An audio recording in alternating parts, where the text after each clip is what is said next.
Alright you guys, and welcome back to a brand new video. It is your boy Tornadoes Man, and yes, I have been gone for a very long time. Welcome to the new year. It is finally 2026, and we're gonna kick 2026 off with a bang video. Make sure you like, comment, subscribe, and hit that bell and turn on post notifications so you will be notified every single time we post a brand new video. In today's video, we will be discovering the 1974 Super Outbreak, where it was nothing more or less than EF3s. It was violent F4s, F5s, and F3s. This was when the Fujita scale was around, but as you know today, the Hans Fujita scale is the scale we use now, and sooner or later the scale will be updated to confirm more and more tornadoes. And yes, in the United States in 2025, we did receive the first back EF5. So we will dive deeper into that EF5 pretty soon, and that video will come out pretty soon. But for 2026, this is a new beginning and a brand new video for us. So let's get into this video here. The 1974 Super Outbreak was one of the most insane tornado outbreaks on record, occurring on April 3rd and April 4th of 1997 across much of the United States. It was one of the most deadliest tornado outbreaks in United States history, and that kind of is not true, because the 2016 and 2011 I think were one of the most baddest super outbreaks that the United States have ever seen. But okay, it was also the most violent tornado outbreak ever on record, with 30 violent F4s or F5 rated tornadoes confirmed from April 3rd through April 4th. There were 149 confirmed tornadoes confirmed in 13 U.S. states and Canadian province of Ontario in the Toronto. In the United States, the tornadoes struck Illinois, Indiana, Michigan, Ohio, Kentucky, Tennessee, Alabama, Mississippi, Georgia, North Carolina, Virginia, West Virginia, and New York. The outbreak caused roughly 6 million U.S. damage,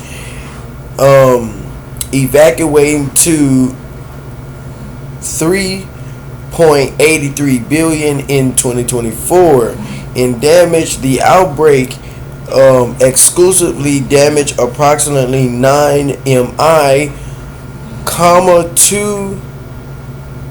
2,331 km2 along a total combined path length of 2,600 mi,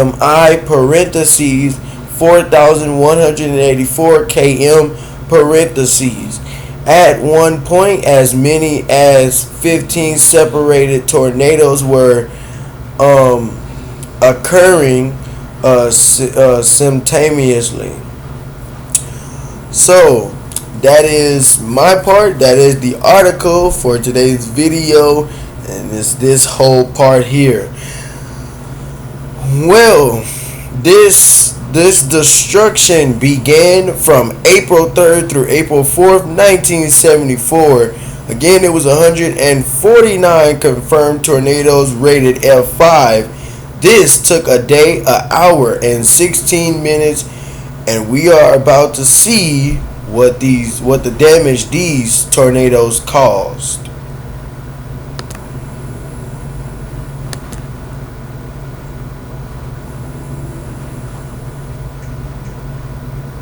1974 Super Outbreak was the first tornado outbreak in recorded history to produce more than 100 tornadoes in under a 24-hour period, a feat that was not repeated globally until the 1981 United Kingdom tornado outbreak.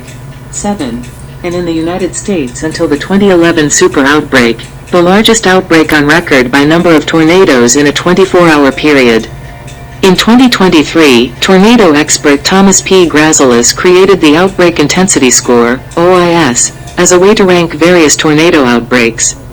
The 1974 Super Outbreak received an OIS of 578, making it the most intense tornado outbreak in recorded history. 8. Meteorological synopsis.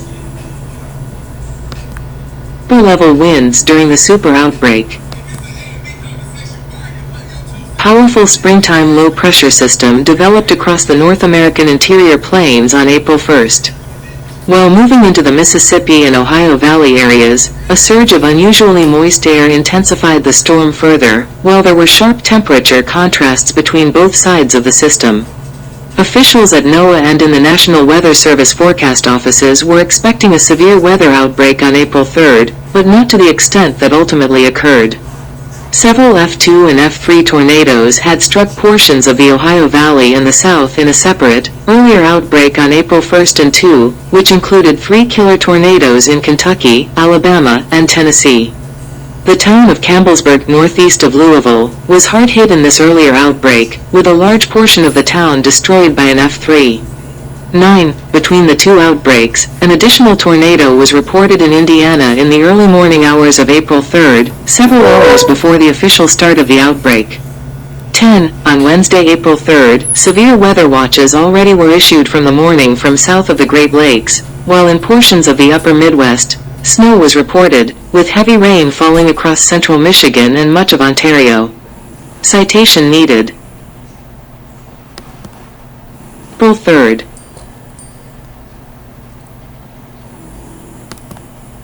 Morning setup and convection. Surface weather analysis on April 3rd, showing the low-pressure system over Kansas. At 12 o'clock Coordinated Universal Time on April 3rd, a large-scale trough extended over most of the contiguous United States, with several modest shortwaves rotating around the broad base of the trough. The mid-latitude low-pressure center over Kansas continued to deepen to 980 MB, 28.94 nhg, and wind speeds at the 850 MB level increased to 50 kn, 58 miles per hour, 25.7 meters per second, 93 kilometers per hour, over portions of Louisiana, Mississippi, and Alabama. Due to significant moisture advection, destabilization rapidly proceeded apace. The warm front near the Gulf Coast dissipated and then redeveloped northward over the Ohio River Valley. Consequently, Cape levels in the region rose to 1,000 J per kilogram. However, a warm temperature plume in the elevated mixed layer kept thunderstorms from initiating at the surface. 11. Meanwhile, a large mesoscale convective system, MCS, that had developed overnight in Arkansas continued to strengthen due to strong environmental lapse rates. Later in the day, strong daytime heating caused instability to further rise. By 1800 Coordinated Universal Time, Cape values in excess of 2,500 J per kilogram were present over the lower Ohio and the Mississippi Valley. As wind speeds in the troposphere increased, large-scale lifting overspread the warm sector. At the same time, the forward propagating MCS spread into the Tennessee and Ohio valleys, where it evolved into the first of 3 main convection bands that produced tornadoes. 12. This first convective band moved rapidly northeast, at times reaching speeds of about 60 kn, 69 miles per hour, 30.9 meters per second, 111 kilometers per hour. 11. However, thunderstorm activity, for the moment, remained mostly elevated in nature. 12. Afternoon supercells.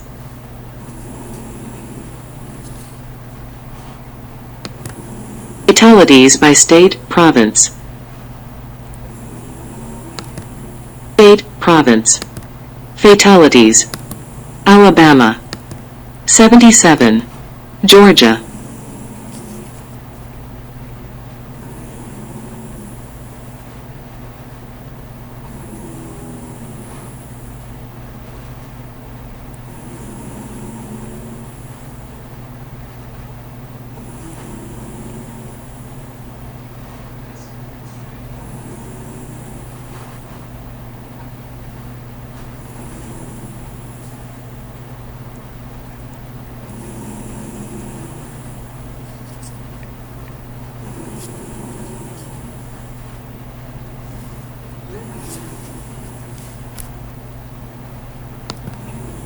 16. Illinois. Alright, so these were the fatalities by state. Alabama 77, Georgia 16, Illinois 15, Indiana 47, Kentucky 71, Michigan 2, North Carolina 6, Ohio 38, Ontario 9, Tennessee 45, Virginia 1, West Virginia 1. Total 319.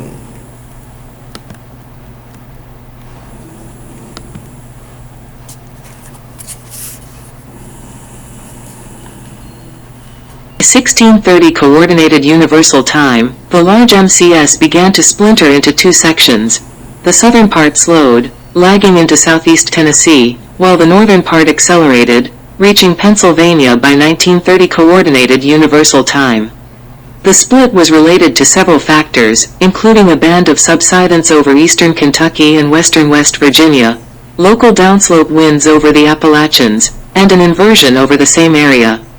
These factors allowed the northern part of the MCS to accelerate due to efficient ducting, while the southern part slowed as the boundary layer warmed and moistened. 12. Numerous surface-based supercells began to develop in the southern area, beginning with one that produced an F3 tornado at about 1630 Coordinated Universal Time near Cleveland, Tennessee. 11. Meanwhile, a new band of scattered thunderstorms developed at 1500 Coordinated Universal Time over eastern Arkansas and Missouri. Over the next 4 hours, this band became the focus for several intense supercells, starting in eastern Illinois and southern Indiana. 12. In the wake of the MCS, backing low-level winds, rapid diurnal destabilization, and perhaps cool, mid-level advection had occurred over the warm sector, weakening the convective inhibition (CINH) layer, and favorable wind profiles bolstered helicity to over 230 meters 2 per square second, a combination of factors conducive to tornadogenesis. 11. Consequently, the storms increased in intensity and coverage as they moved into Illinois, Indiana, and northern Kentucky, producing several tornadoes, including the first F5 tornado of the day, at 1920 Coordinated Universal Time, near Depauw, Indiana. 12. Several of the storms to form between 1920 and 2020 Coordinated Universal Time became significant, long-lived supercells, producing many strong or violent tornadoes. 10. Including 3 F5s at Depauw, Xenia, Ohio, and Brandenburg, Kentucky. These storms formed the second of 3 convective bands to generate tornadoes. 12. While violent tornado activity increased over the warm sector, a third band of convection developed at about 1600 Coordinated Universal Time and extended from near St. Louis into west-central Illinois. Based upon real-time satellite imagery and model data, differential positive vorticity advection coincided with the left exit region of an upper-level jet streak which reached wind speeds of up to 130 kn, 150 miles per hour, 66.9 meters per second, 241 kilometers per hour, thereby enhancing thunderstorm growth. 11. Storms grew rapidly in height and extent, producing baseball-sized hail by 1720 Coordinated Universal Time in Illinois and, shortly thereafter, in St. Louis, Missouri, which reported a very severe thunderstorm early in the afternoon that, while not producing a tornado, was the costliest storm to hit the city up to that time. 12. By 1950 Coordinated Universal Time, supercells producing F3 tornadoes hit the Decatur and normal areas in Illinois. As thunderstorms moved into the warmer, moister air mass over eastern Illinois and Indiana, they produced longer-lived tornadoes, one of which began near Otterbein and ended near Valentine in Indiana, a distance of 121 miles, 195 kilometers. 11.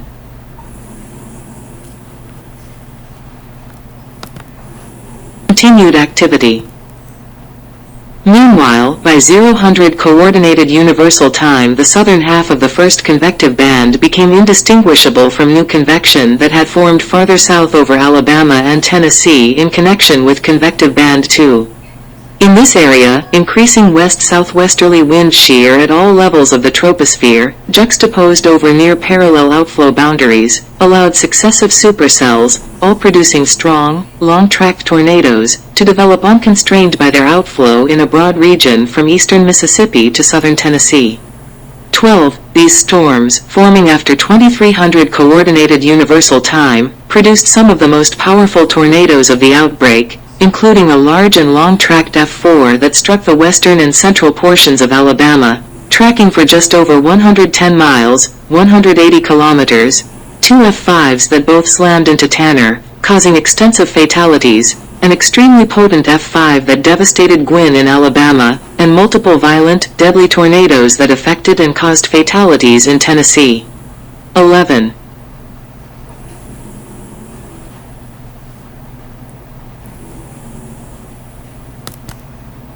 April 4th. Surface weather analysis on April 4th, showing the low-pressure system over the Great Lakes.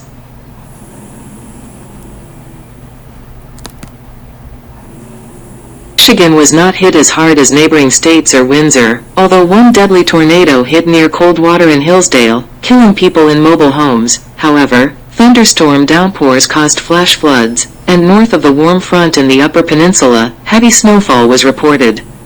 Activity in the south moved towards the Appalachians during the overnight hours and produced the final tornadoes across the southeast during the morning of April 4th. 10. A series of studies by Dr. Tetsuya T. Fujita in 1974-75, which were later cited in a 2004 survey by Risk Management Solutions, found that 3/4 of all tornadoes in the 1974 super outbreak were produced by 30-feet families of tornadoes. Multiple tornadoes spawned in succession by a single thunderstorm cell. 5. The majority of these were long-lived and long-tracked individual supercells. 13.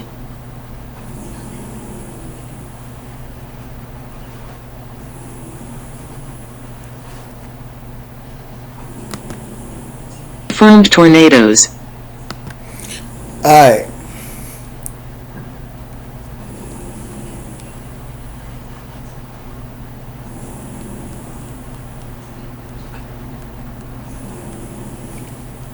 So these are the confirmed tornadoes that were in between those dates. April 3rd was a lot of confirmed tornadoes with 12 F0s, 24 F1s, F2s were 33, F3s 31, F4s 23, and F5s 7. April 4th was 19 confirmed tornadoes, and all in total were 149.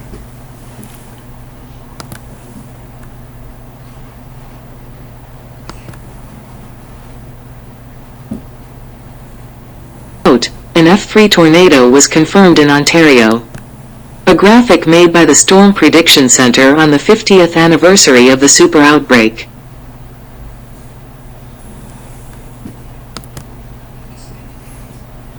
This tornado outbreak produced the most violent, F4 and F5, tornadoes ever observed in a single tornado outbreak. There were 7 F5 tornadoes, 1/6, and 23 F4 tornadoes. More than 100 tornadoes associated with 33 tornado families.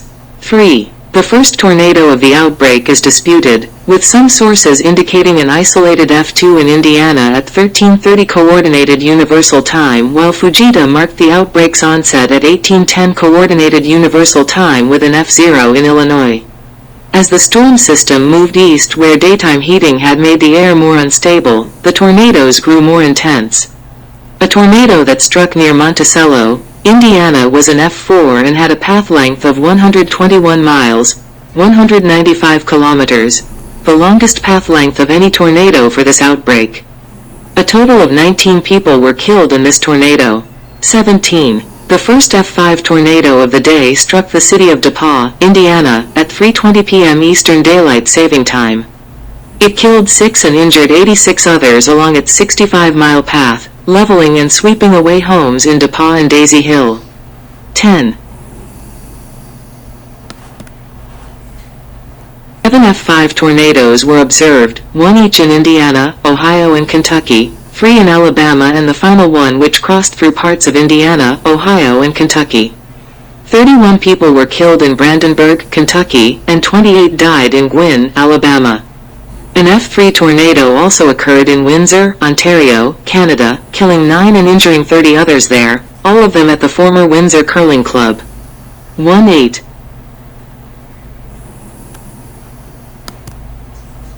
There were 18 hours of nearly continuous tornado activity that ended in Caldwell County, North Carolina, at about 7 a.m. on April 4th. A total of 319 were killed in 148 tornadoes from April 3rd through April 4th, and 5,484 were injured.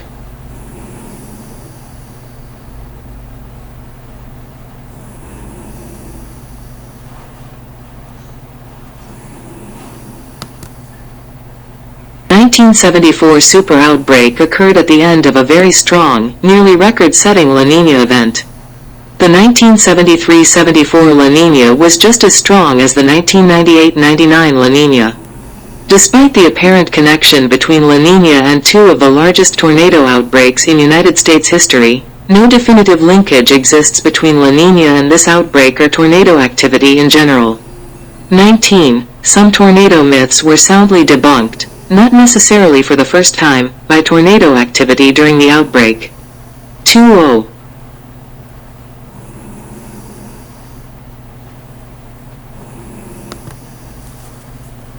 Most prolific and longest-lasting tornado family of the outbreak tracked from central Illinois and the entirety of northern Indiana from 2:47 p.m. 6:59 p.m. UTC-5 o'clock, a span of 4 hours and 12 minutes.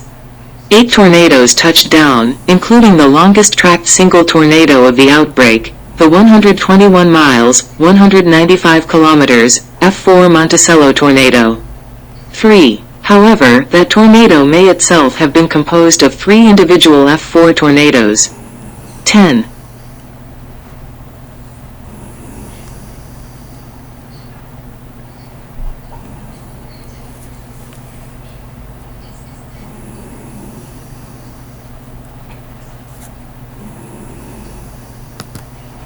Depauw-Martinsburg-Daisy Hill, Indiana.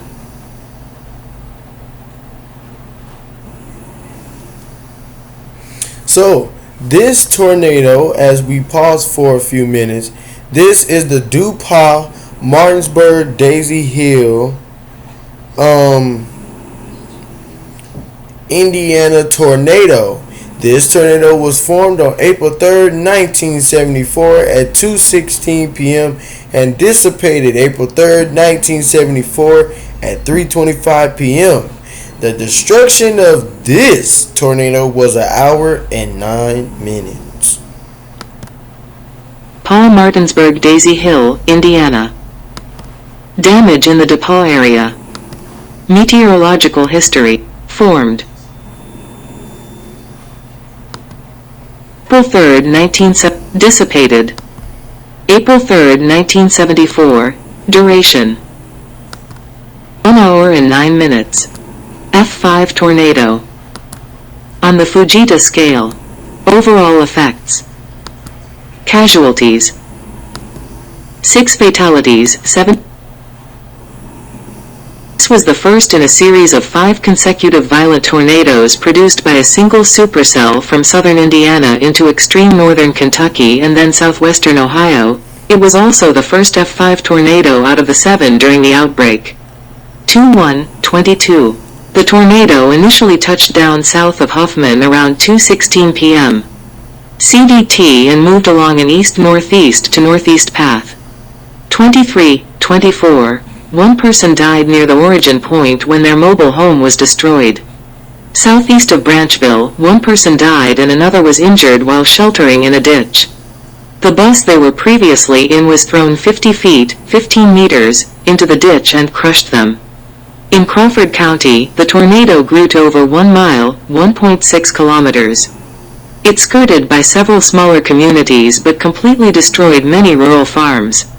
It struck southeastern portions of Depauw, killing 1 person. 24. While moving through Depauw, no condensation funnel was observed with the tornado despite its intensity and remained that way as it moved into Martinsburg. 25:26. Another person was killed east of Palmyra. In Washington County, the tornado moved directly through Martinsburg, destroying 38 out of 48 homes in the town. 24. The Indianapolis News described the town as, for all practical purposes, is no longer there. Numerous trees were completely stripped of their branches and debarked. 26. The tornado soon struck Daisy Hill, where several homes were completely swept away. It ultimately dissipated near New Liberty around 3:25 p.m. CDT after traveling 62 miles, 100 kilometers. 23:24.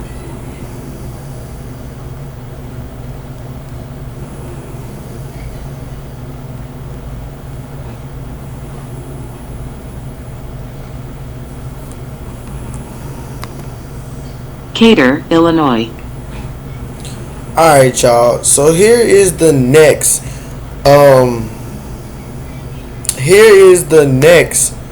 tornado that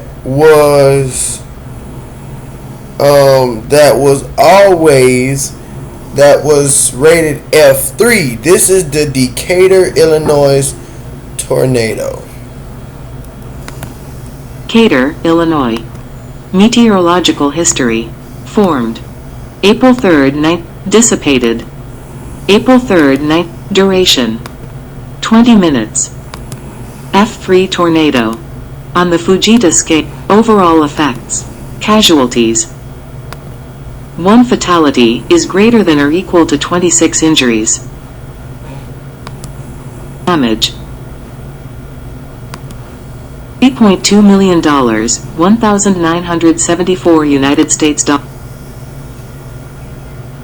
This tornado touched down just north of the Sangamon River and traveled along an east-northeast trajectory, damaging several homes as it moved toward Decatur. 27. 4 residents in the area reported 2 funnels as the tornado intensified. 28. Many homes were damaged near Weichels Corners in western Decatur. 27. 4 many trees were left, mangled and twisted, in the area. 29. After crossing the Cloverleaf interchange between I-72 and US 51, it moved across a sparsely populated area of farmland. The few homes that were struck in this area were obliterated as aerial surveys shows concrete slabs and exposed basements and debris strewn across open fields. The tornado then traversed IL-121 and struck the Macon County Fairgrounds. 29. Near the fairgrounds, 1 person was killed and another was injured when their mobile home was thrown into a tree and torn apart. 30. At the Macon County Fairgrounds, an exhibit housing 21 boats and 2 campers was destroyed and 3 barns were destroyed. Losses reached $100,000. 31. Along Shadow Lane, 26 homes were heavily damaged and 8 others were impacted. 3-2. A section of a concrete bridge was dislodged and lifted at a construction site along I-72. Across its path, the tornado destroyed 55 homes and damaged 106 others with total losses amounting to $3.2 million. A total 26 people were hospitalized, but the full extent of injuries is unspecified. 27. 4, 24, 3-3.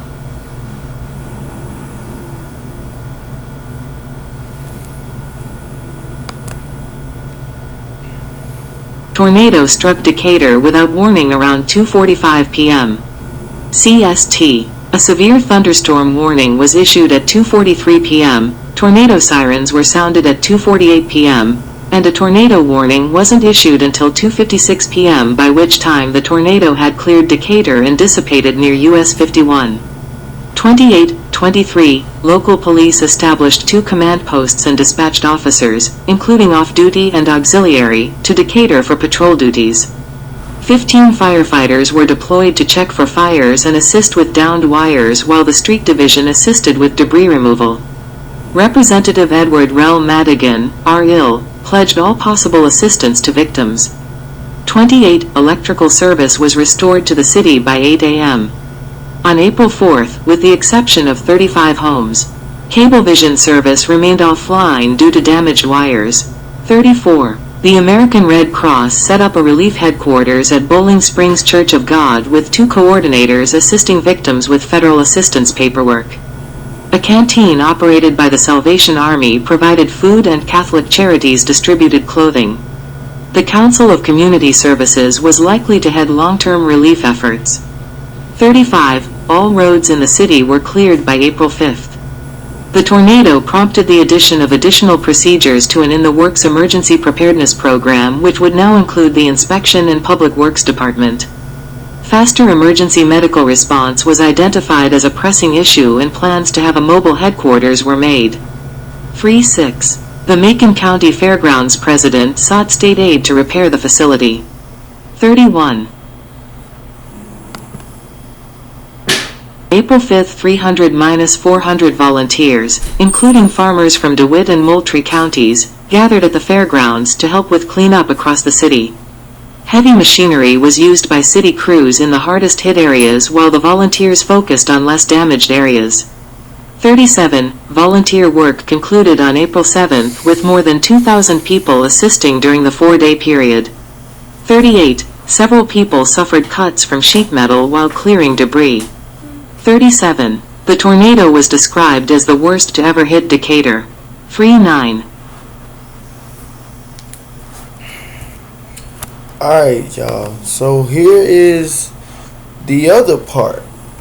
This is the Parker City tornado family, which was formed around 2:50 p.m. and 3:58 p.m. on April 3rd. 2 fatalities and 54 injuries. And there were 3 tornadoes conformed in this predicament with an hour and 8 minutes.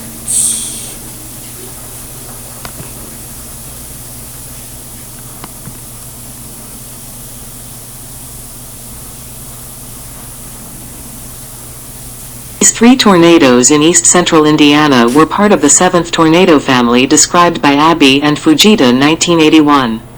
3. Agee et al. 1976 described it as a Type 2A family, indicating cyclical tornadoes that turn left as a new tornado forms. Twin circulations rotated around within the supercell as the tornadoes formed and dissipated. 40. Observations of the storm indicated a broad wall cloud with a smaller pedestal cloud extending down throughout its existence. A clear condensation funnel was not always observed, but the pedestal cloud would periodically descend and merge with debris clouds rising from the ground. Agee et al. 1976 estimated the condensation funnel to have reached 330 yards, 300 meters, at the ground, with damaging winds extending 3,000 feet, 1,000 yards. 41. The parent supercell was initially observed over central Indiana, with a funnel cloud sighted around 2:15 p.m. CDT to the northeast of Bloomington in Monroe County. A larger funnel cloud was observed over Johnson County from 2:20 to 2:30 page, MCDT. 27, 5:42, at 2:50 p.m. CDT, the first tornado of the family touched down near Fairland in Shelby County. 4-3-23. The tornado struck Fountaintown, destroying 11 homes. 25 people were injured, 4-4-4-3-5 of whom required hospitalization. 45. It continued along a northeast to north-northeast path into Hancock County and struck Stringtown around 3:07 p.m.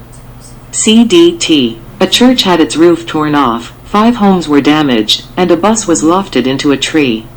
4-6. The tornado subsequently dissipated at 3:10 p.m.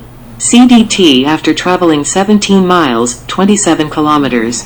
It was rated F3 at its peak. 23. The storm data publication states this tornado was larger than the subsequent F4 tornado, with a width of 1 mile, 1.6 kilometers, 27. Grazalus lists a mean width of 400 yards, 370 meters. 4-4. The tornado hooked left and dissipated. A new tornado formed farther east at 3:02 p.m. CDT to the southwest of Charlottesville in Hancock County. 23-4-3. It initially moved on a northeast trajectory and the O'Neill Trailer Court about 2 miles, 3.2 kilometers, south of Charlottesville along the Hancock-Rush County line. All 11 mobile homes were obliterated, 47, with debris scattered up to 1 mile, 1.6 kilometers, away. Only bent frames of 2 and part of a third were found, while the remainder were completely swept away. At least 7 people were injured here, many found in ditches across the street. East of Charlottesville along US 40, a 2-story brick home was leveled with only the entry steps left behind. 48, heading toward Knightstown, it abruptly turned more to the north and bypassed the town to the west, resulting in damage to only a few homes. As it continued across southwestern Henry County, it struck a truck stop near I-70 and in 109 before traversing rural farmland. 49, 2 vehicles, one being a semi-trailer, were thrown from I-70. 50 farmsteads were entirely leveled and trees were uprooted. 49, damage across Rush County was estimated at $5 million. 47, it then moved directly through Grant City in Henry County, destroying 11 of the town's 25 homes and damaging the rest. 4 people were injured in the community.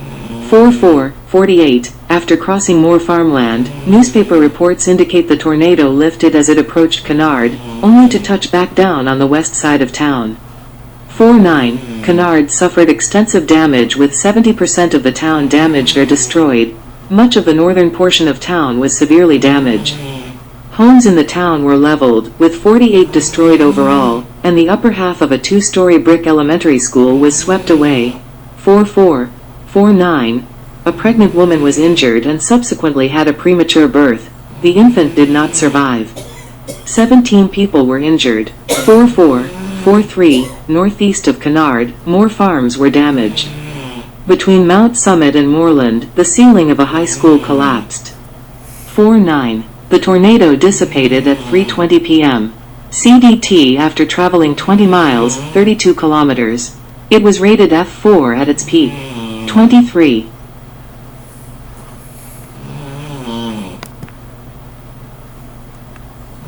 Final tornado originated near US 35 around 3:35 p.m. CDT and traveled north-northeast. 23, 43, between Parker City and farmland along State Route 32, the tornado reached a width of 1 mile, 1.6 kilometers, and featured 4 vortices circulating around each other. 42, based on video evidence, Grazalus approximated the tornado may have had winds of 210 miles per hour, 340 kilometers per hour, aloft within one of the vortices.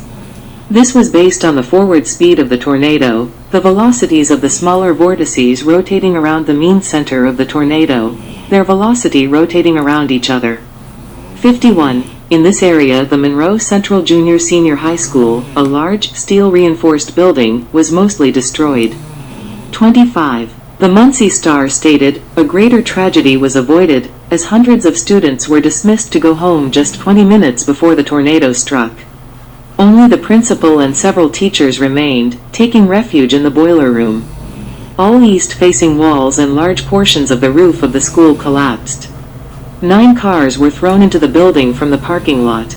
Damage to the school alone was estimated at $3-7 million. On the other side of State Route 32, 5 homes were destroyed and 14 others were damaged. 52. 1 person was killed here. Throughout the path, wide swaths of trees were stripped of their branches and debarked. 4. The tornado dissipated at 3:58 p.m. CDT after traveling 22 miles, 35 kilometers, it was rated F4 at its peak. 23. Collectively, the tornadoes killed 2 people, injured 54, and inflicted well over $10 million in damage. 54. The Carthage Volunteer Fire Department set up clothing donations for victims in Charlottesville and the Red Cross provided food. 5. In the immediate aftermath, emergency responders in Kennard were unable to coordinate due to the lack of a command center. Looting was reported before county police arrived. 56. An estimated 300 sightseers clogged roadways into the community. 58 members of the Nation Guard arrived in Kennard for search and rescue and cleanup.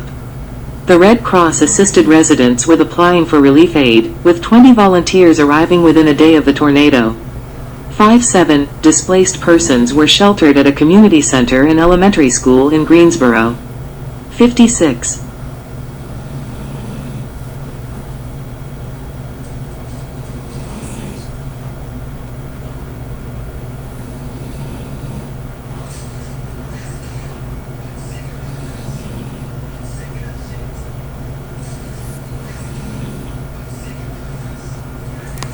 Alright, so here is the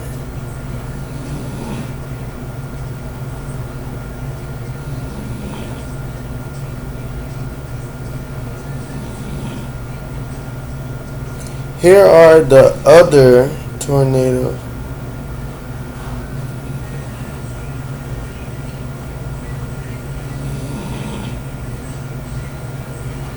Alright, so here are the other two upcoming tornadoes.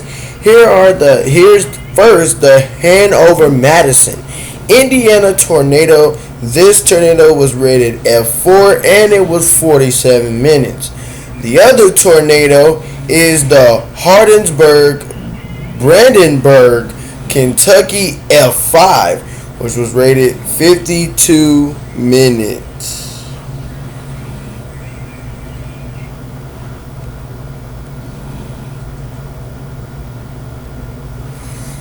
So, and then here's the Xena, Ohio F5.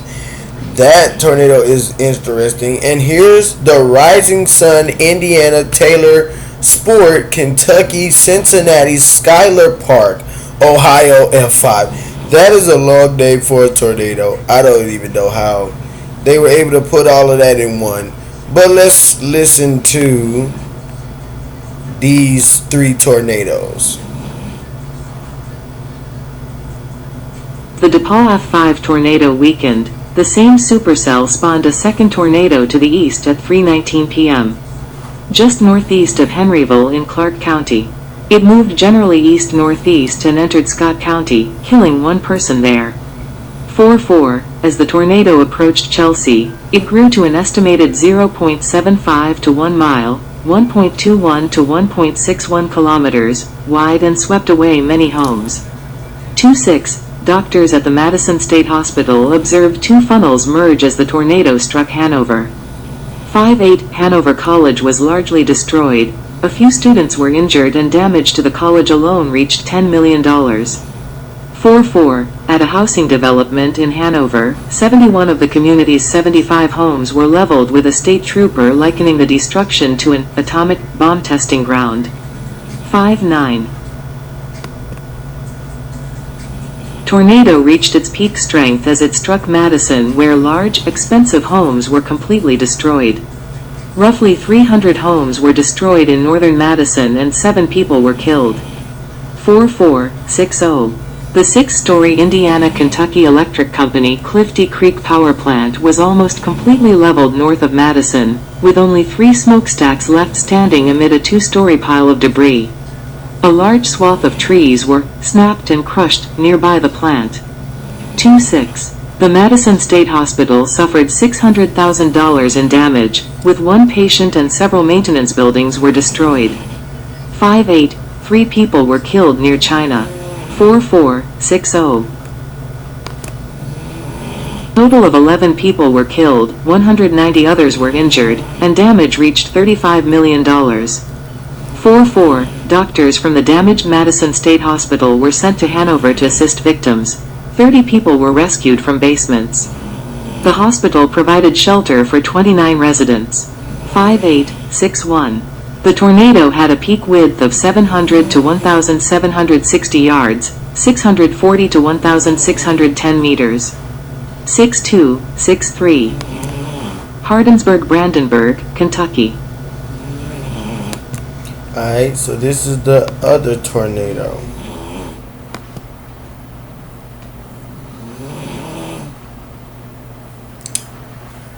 Deadly and violent tornado, which produced F5 damage and took 31 lives, touched down in Breckinridge County around 3:30 p.m. Central Daylight Saving Time and followed a 34-mile, 55 kilometers, path.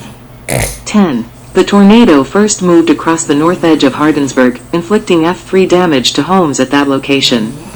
The tornado quickly became violent as it moved into Meade County, producing F4 damage as it passed north of Irvington, sweeping away numerous homes in this rural area.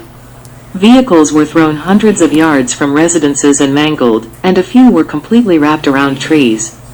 One home that was swept away sustained total collapse of a poured concrete walkout basement wall. 6-5, a news photographer reported that the tornado left no grass as it crossed KY 79 in this area, and canceled checks from near Irvington were later found in Ohio. 6-5, past Irvington, the tornado tore directly through Brandenburg at F5 intensity, completely leveling and sweeping away numerous homes, some of which were well built and anchor bolted. 10. The town's downtown area was also devastated, with 18 of the fatalities occurring along Green Street alone. 66. Trees and shrubbery in town were debarked and stripped, extensive windrowing of debris occurred, and numerous vehicles were destroyed as well, some of which had nothing left but the frame and tires. A curtain rod was found speared deeply into the trunk of one tree in town. 6-7. Several tombstones in the Cap Anderson Cemetery were toppled and broken, and some were displaced a small distance. Exiting Brandenburg, the tornado crossed into Indiana, producing F4 damage there before dissipating. 6-3. The same storm would later produce tornadoes in the Louisville metro area. 10.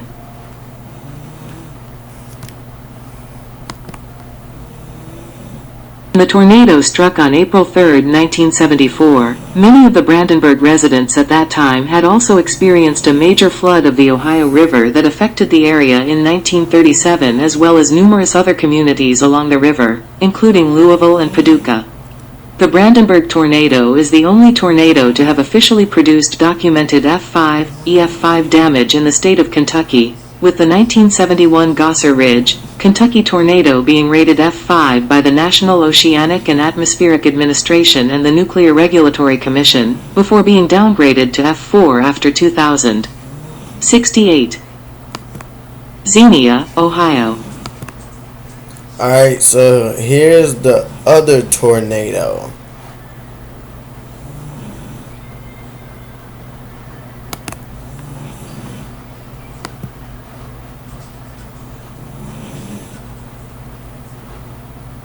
Tornado that struck the city of Xenia, Ohio stands as the deadliest individual tornado of the entire outbreak, killing 32 people and destroying a significant portion of the town.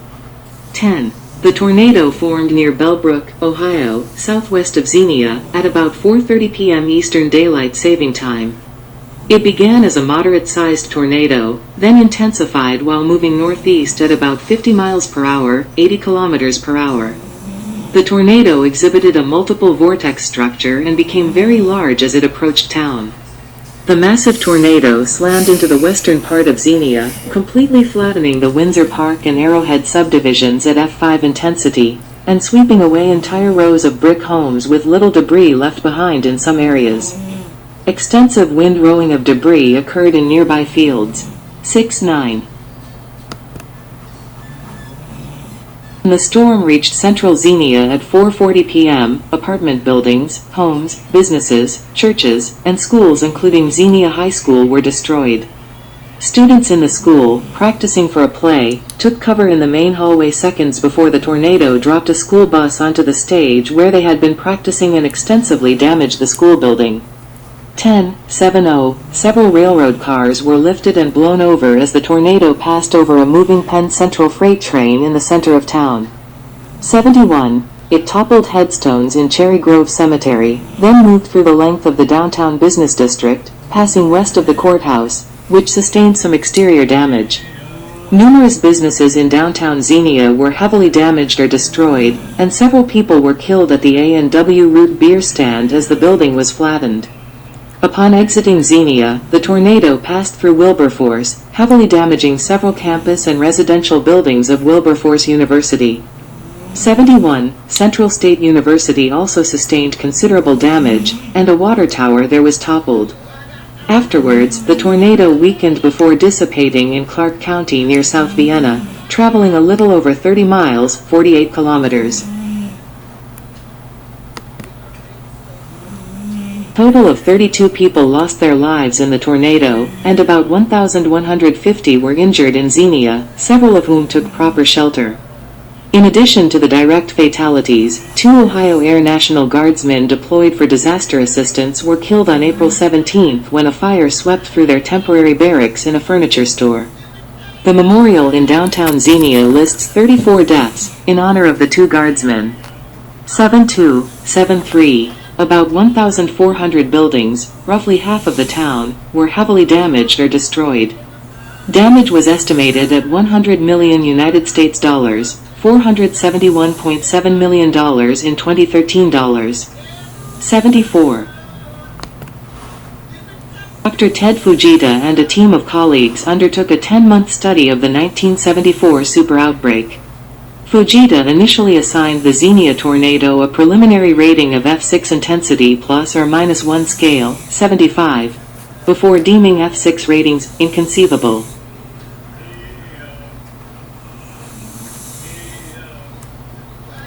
Alright, so here's the other tornado. Here's again the Rising Sun, Indiana, Taylor Sport, Kentucky, Cincinnati, Schuyler Park, Ohio tornado. Then there's the Louisville, Buckner, Kentucky F4. And then there's the Audubon, Monkello, Cockville, Indiana F4. And then there's the Tanner, Alabama, first F5. Then the Jasper Coleman, Fairview, Alabama, F4. Tanner, Alabama, second tornado. And then there's the Gun Twin, Delmar, Alabama, F5. And then the Redstone, Hunt, Alabama, F3. And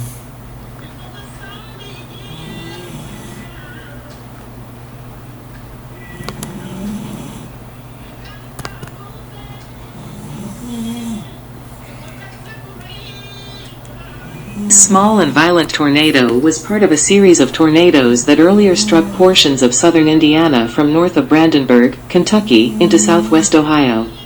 This tornado was witnessed on television by thousands of people, as WCPO aired the tornado live during special news coverage of the tornadoes. 7376. It began shortly before 4:30 p.m. Central Daylight Saving Time or 5:30 p.m. Eastern Daylight Saving Time in southeastern Indiana in Ohio County north of Rising Sun near the Ohio River. It then traveled through Boone County, Kentucky, producing F4 damage in the Taylorsport area before crossing the Ohio River a second time into Ohio. Here, the tornado reached F5 intensity as it slammed into Sailor Park. 77. At a further inland area of Sailor Park, the tornado maintained F5 intensity as numerous homes were swept away at a hilly area near a lake, with only bare slabs remaining. NWS surveyors noted that a pickup truck in this area was carried a half block over the roofs of 5 homes before being smashed to the ground. 7-8. The tornado took 3 lives and injured 210, with 190 of the injuries were in Hamilton County, Ohio alone. 7-9. It was considered the most photographed tornado of the outbreak. 7-6-10. This tornado dissipated west of White Oak, but the same thunderstorm activity was responsible for 2 other tornado touchdowns in the Lebanon and Mason areas. The Mason tornado, which started in the northern Cincinnati subdivisions of Arlington Heights and Elmwood Place, was rated F4 and took 2 lives, while the Warren County tornado was rated an F2 and injured 10. 10-7-3. Don't take your butt off. Louisville, Buckner, Kentucky. Louisville, Kentucky. Major damage in the Northfield neighborhood of Louisville, including a vehicle partially wrapped. Give it back. Say anything. About an hour after the Brandenburg tornado, the same supercell spawned an F4 tornado that formed in the southwest part of Jefferson County near Cosmosdale. Another funnel cloud formed over Standiford Field Airport, touched down at the Kentucky Fair and Exposition Center, and destroyed the majority of the horse barns at the center and part of Freedom Hall, a multi-purpose arena, before it crossed I-65, scattering several vehicles on that busy expressway. The tornado continued its 22-mile, 35 kilometers, journey northeast where it demolished most of Audubon Elementary School and affected the neighborhoods of Audubon, Cherokee Triangle, Cherokee Seneca, Crescent Hill, Indian Hills, Northfield, Rolling Fields, and Tyler Park. Numerous homes were destroyed in residential areas, including a few that were leveled. The tornado ended near the junction of Interstates 264 and 71 after killing 3 people, injuring 207 people, destroying over 900 homes, and damaging thousands of others. Cherokee Park, a historic 409-acre, 1.66 kilometers 2 municipal park located at Eastern Parkway and Cherokee Road, had thousands of mature trees destroyed. A massive replanting effort was undertaken by the community in the aftermath of the tornado. 10. Gilbert, a helicopter traffic reporter for radio station WHAS-AM, followed the tornado through portions of its track, including when it heavily damaged the Louisville Water Company's Crescent Hill pumping station, and gave vivid descriptions of the damage as seen from the air. 80. A WHAS TV cameraman also filmed the tornado when it passed just east of the Central Business District of Louisville. 80.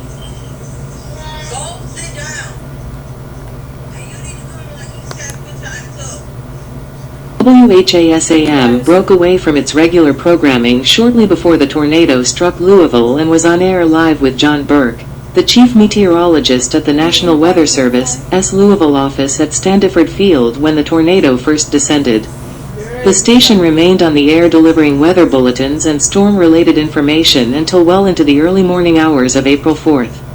81. As electrical power had been knocked out to a substantial portion of the city, the radio station became a clearinghouse for vital information and contact with emergency workers, not only in Louisville but across the state of Kentucky due to its 50,000-watt clear channel signal and the fact that storms had knocked numerous broadcasting stations in smaller communities, such as Frankfort, off the air.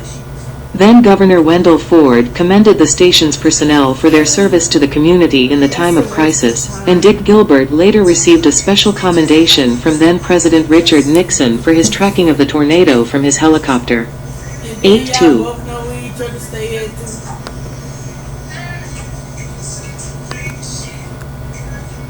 And then ain't no sense you going over there to fight them because you're not the one that's got the issue. This half-mile, 0.8 kilometers, wide F4 tornado developed as part of a tornado family that moved from Illinois to Michigan for 260 miles during the late afternoon hours. This tornado produced the longest damage path recorded during the outbreak, on a southwest to northeast path that nearly crossed the entire state of Indiana. According to most records, including the presented map of North Indiana, this tornado formed just southwest of Otterbein in northeast Warren County in west-central Indiana, and ended in LaGrange County just northwest of Valentine, a total distance of about 121 miles, 195 kilometers. Further analysis by Ted Fujita indicated that at the start of the tornado path near Otterbein, downburst winds, also called twisting downburst, disrupted the tornado's inflow, which caused it to briefly dissipate before redeveloping near Brookston in White County at around 4:50 p.m. Eastern Daylight Saving Time and then traveled for 109 miles, 175 kilometers. 8-3, it also struck portions of 6 other counties, with the hardest hit being White County and its town of Monticello. Much of the town was destroyed, including the courthouse, some churches and cemeteries, 40 businesses and numerous homes, as well as 3 schools. It also heavily damaged the Penn Central Bridge over the Tippecanoe River. Overall damage, according to the NOAA, was estimated at $250 million United States dollars, with $100 million United States dollars damage in Monticello alone. 10/84.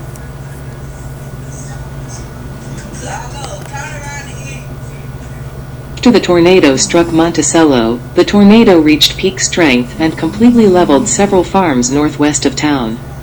The tornado then went on to tear through the west side of Rochester, where businesses were destroyed and homes were completely leveled and swept away. Riddle Elementary School was badly damaged as well. The tornado then struck Talma, destroying most of the town, including a fastening plant and the schoolhouse. The tornado continued northeast and struck the south sides of Atwood and Leesburg, with additional severe damage occurring at both locations. The tornado then crossed DeWard Lake and Lake Wawasee, destroying multiple lakeside homes and trailers. The Wawasee airport was hard hit, where hangars were destroyed and planes were thrown and demolished. The tornado destroyed several buildings as it passed between Ligonier and Topeka, including Perry School and a Monsanto plant. Train cars near the plant were blown off the tracks and thrown into the building. The tornado then finally dissipated near Oliver Lake Airfield. 84.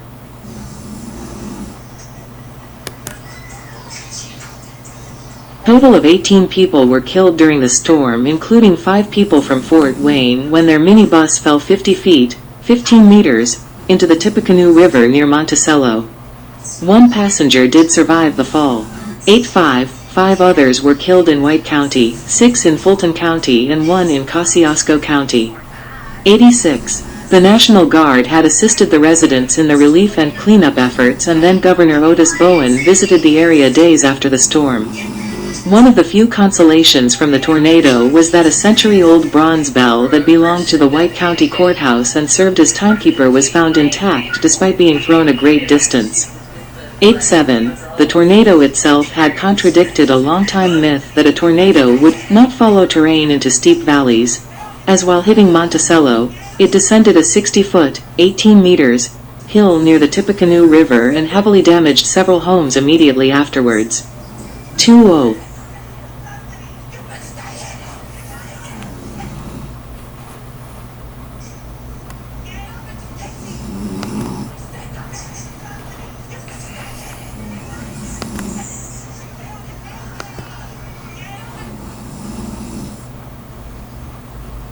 The cluster of thunderstorms was crossing much of the Ohio Valley and northern Indiana. Additional strong storms developed much further south, just east of the Mississippi River, into the Tennessee Valley and Mississippi. It produced the first deadly tornadoes in Alabama during the early evening hours. Most of the small town of Tanner, located to the west of Huntsville and south of the Limestone County seat of Athens, was destroyed when 2 F5 tornadoes struck the community 30 minutes apart.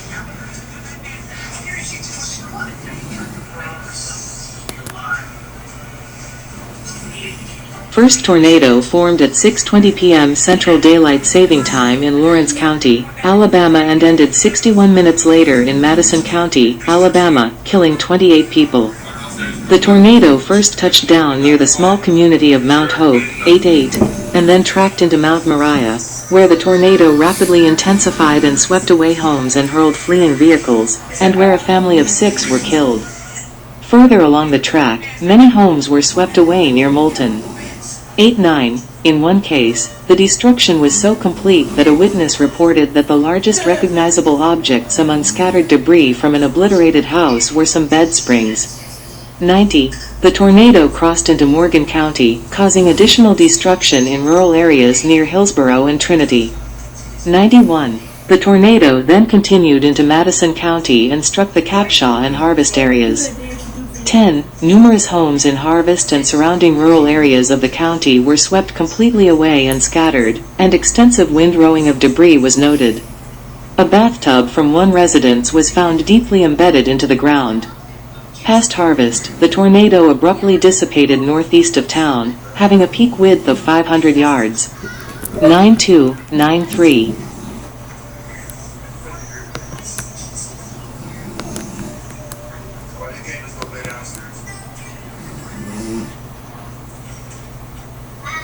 While tornadoes were causing devastation in the northwesternmost corner of the state, another supercell crossing the Mississippi-Alabama state line produced another violent tornado that touched down in Pickens County before heading northeast for just over 2 hours towards the Jasper area, causing major damage to its downtown as the F4 storm struck. Damage was reported in Coleman from the storm before it lifted. 94.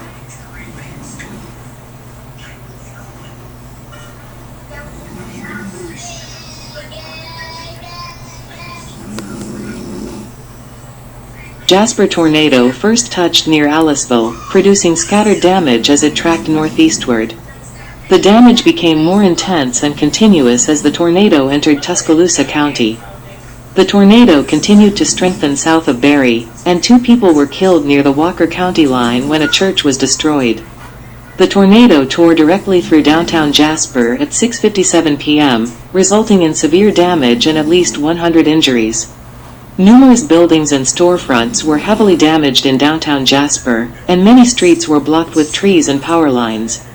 95. The Walker County Courthouse sustained major damage, and a new fire station was completely leveled. The firemen on duty at the time took shelter in a nearby large culvert and survived without injury. The Walker County Library and the Jasper First Methodist Church were also damaged. 95. The tornado crossed Lewis Smith Lake and moved across the south side of Coleman at 7:40 p.m.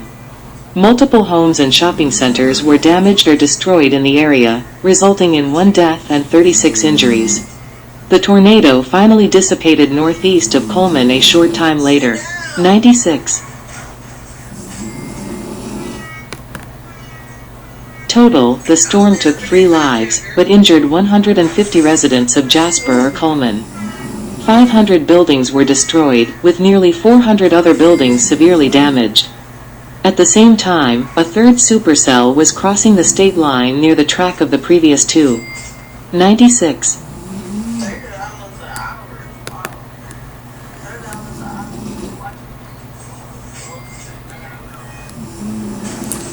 So there's 3 more tornadoes left. Here is the Tanner, Alabama second tornado.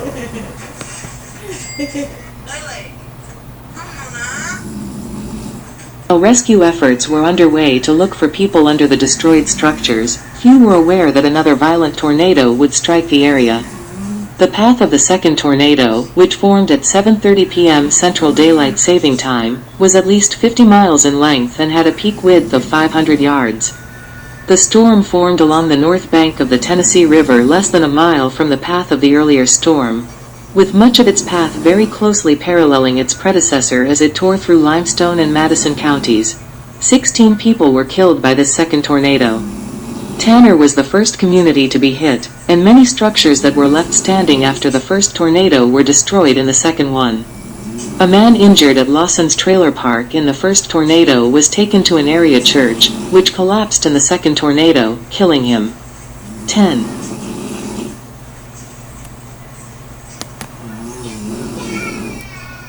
After devastating what was left of Tanner, the tornado continued across rural Limestone County and into Madison County, where the communities of Capshaw and Harvest were devastated once again. 98-97, numerous homes throughout Madison County were swept completely away, with extensive windrowing of debris noted once again. Past Harvest, the tornado swept away multiple additional homes in the Hazel Green area.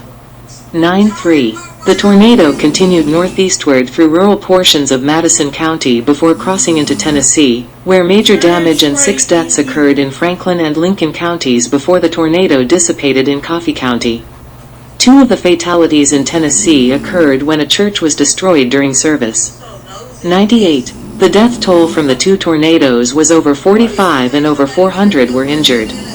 Most of the fatalities occurred in and around the Tanner area.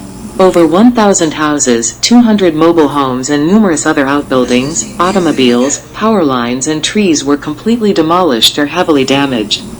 The most recent official National Weather Service records show that both 99-100 of the Tanner tornadoes were rated F5. 86-101. However, the rating of the second Tanner tornado is still disputed by some scientists. Analysis in one publication estimates F3-F4 damage along the entirety of the second storm's path. 10.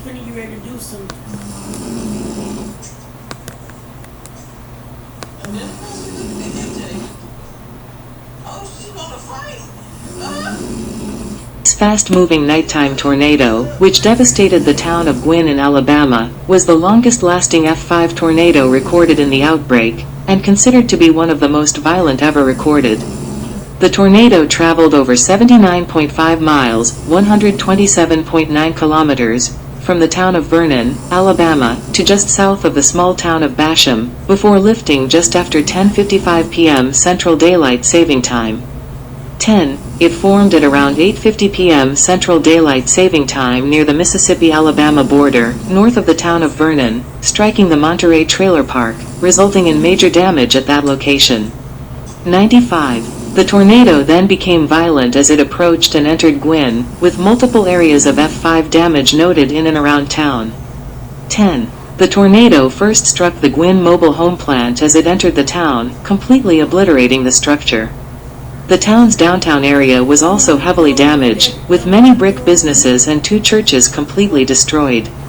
95 trees in town were debarked, ground scouring occurred, and vehicles were thrown and mangled as well. Residential areas in Gwynn suffered total devastation, with many homes swept completely away and scattered across fields. 102. According to NWS damage surveyor Bill Herman, the damage in 16 block area was particularly extreme, and remarked that, "It was just like the ground had been swept clean. It was just as much of a total wipeout as you can have." 103. Surveyor J.B. Elliott noted that the destruction was so complete that even some of the foundations were dislodged, and in some cases swept away. A total of 23 people were killed in Gwynn. 95. 104.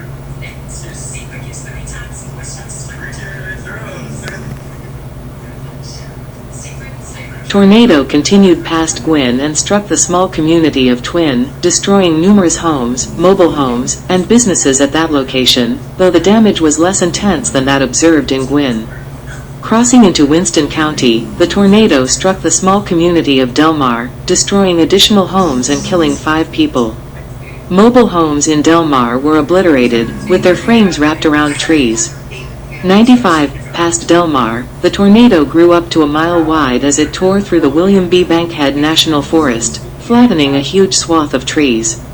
Surveyors noted that timber damage was equally severe at all elevations in this area, with numerous trees snapped both along exposed ridges and in deep gorges. So many trees were snapped in this area that the tornado path was visible from satellite. The tornado finally dissipated south of Basham after destroying 546 structures. 95.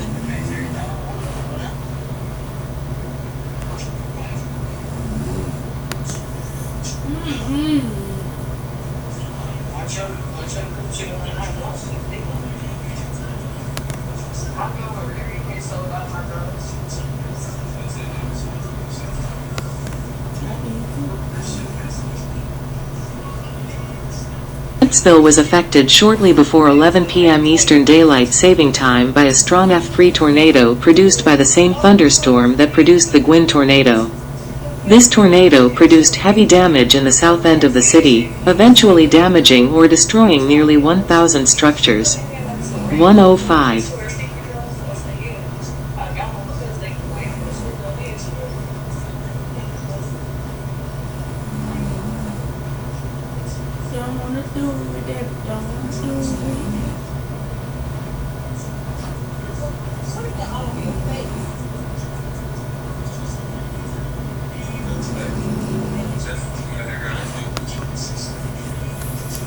Tornado touched down north of Hartselle and moved northeast toward Huntsville. It first hit the Redstone Arsenal, damaging or destroying numerous buildings at that location. But thanks to early warning from an MP picket line on Rideout Road, now Research Park Boulevard, State Route 255, there were only 7, relatively minor, injuries. One of the buildings destroyed was a publication center for the Nuclear Weapons Training School on the Arsenal. For months afterwards, portions of classified documents were being returned by farmers in Tennessee and Alabama. Many homes were badly damaged or destroyed as the tornado passed through residential areas of the city, and a school was destroyed as well. 10. Many businesses were also heavily damaged, and numerous trees and power lines were down throughout the city. The Glenelg Trailer Park was completely destroyed by the tornado, and some sources list a fatality occurring at that location. 96. The tornado then reached Monte Sano Mountain, which has an elevation of 1,640 feet, 500 meters, where additional homes were torn apart. 106. 107. The National Weather Service office at Huntsville Jetplex was briefly closed and abandoned due to the severe weather conditions. The tornado eventually dissipated near Jacobs Mountain. Remarkable electrical phenomenon was reported as the tornado passed through Huntsville, with reports of luminous clouds, ball lightning, and multicolored flashes and glowing areas in the sky as the storm moved through the city. These aforementioned flashes were more than likely power flashes, which are flashes of light caused by arcing electrical discharges from damaged electrical equipment, most often severed power lines. 10. Alright, you guys, and that is it for this video. Again, that was the 1974 Super Outbreak that produced as many tornadoes as I heard. And if you enjoyed that video, make sure you like, comment, subscribe, hit that bell, turn on post notifications so you will be notified every single time we post a brand new video. And that is it. Peace out. And again, enjoy your 2026, because I know I will. Peace.